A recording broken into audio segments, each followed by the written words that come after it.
নমস্কার, সোমাস কিচেনে আপনাদের স্বাগত।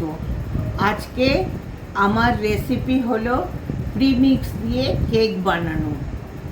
প্রথমে একটা কেকের টিন নিলাম, ওটা পেপার দিয়ে কাটিং করলাম।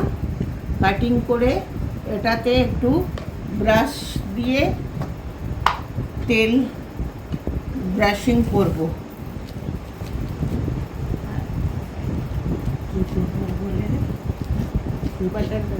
বাটার পেপার দিলে ভালো হয়, আর আপনাদের কাছে যদি বাটার পেপার না থাকে এমনি যে কোনো পেপার দিতে পারেন। ভালো করে টিনটা ব্রাশ করে নিলাম।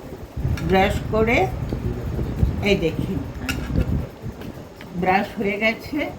এবার আমি প্রিমিক্সটা ভালো করে ছাঁকনি দিয়ে ছেঁকে নেবেন, নাহলে ওর মধ্যে অনেক ডালা থাকে, ডালাগুলো পড়লে ঠিক ভালো হবে না।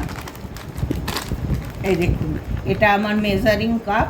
আপনাদের যদি কেক কাপ না থাকে যে কোনো বাটি বা কাপের সাহায্য নিতে পারেন। 1 কাপ নিলাম, ভালো করে ছেঁকে নিচ্ছি।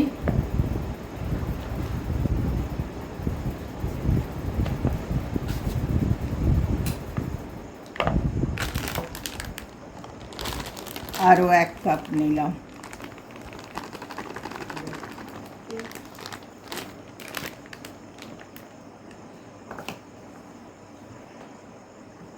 এই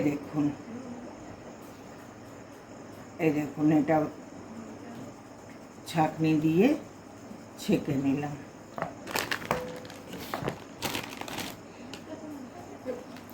আরও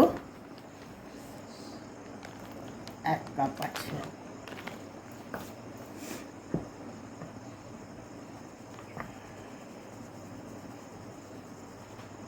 এই দেখুন কত কিছু বেরিয়েছে।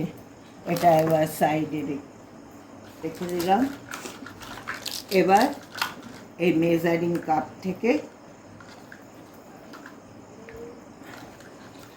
আধা কাপের মতো তেল দেব। আধা কাপের মতো তেল দেব।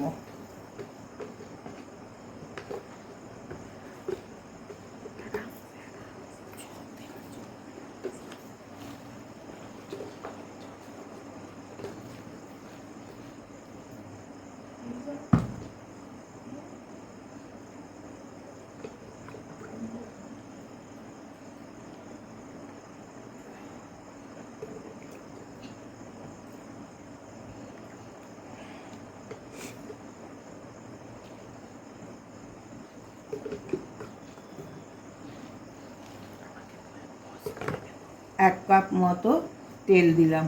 যেহেতু এটা প্রিমিক্স তাই জন্য এতে আর চিনি দেওয়ার দরকার নেই। তেল দেওয়ার পরে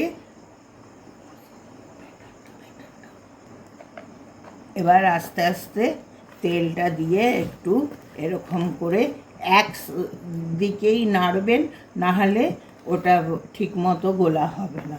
এবার আস্তে আস্তে জল দিতে হবে।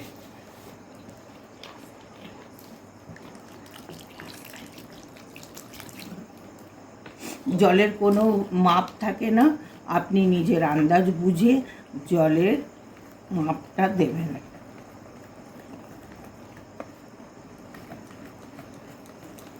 এই দেখুন আরেকটু আমার জল লাগবে। এই দেখুন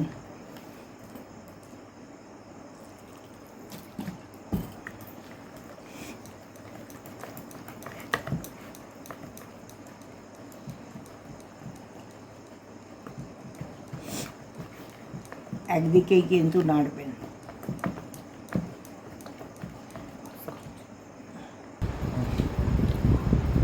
এখন 2 টেবিল স্পুন ভ্যানিলা এসেন্স দিলাম।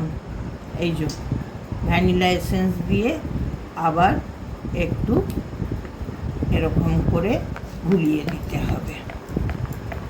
ভ্যানিলাটা সেন্টের জন্য দিতে হয়। এবার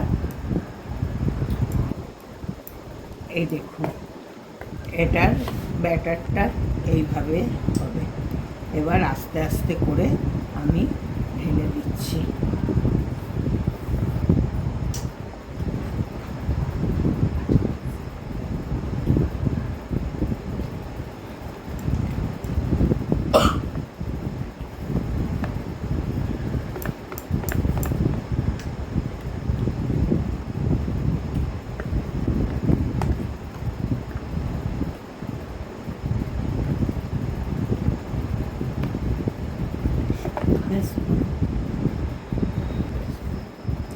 এবার এটা ট্যাপ করে ওভেনে 45 মিনিট মতো রাখবো, তারপরে ফিরে এসে দেখাচ্ছি।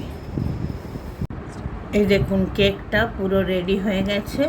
আমি এবার এটাকে এরকম করে পাল্টে দিলাম। এই দেখুন কি সুন্দর। এরপরে এই পেপারটা আস্তে করে হালকা করে উঠিয়ে দেবো। এই দেখুন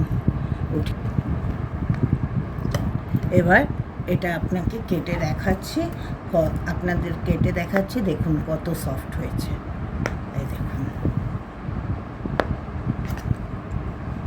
এই দেখুন কীরকম জালি হয়েছে আর কীরকম সফট হয়েছে। এই দেখুন, এবার কেটে পিস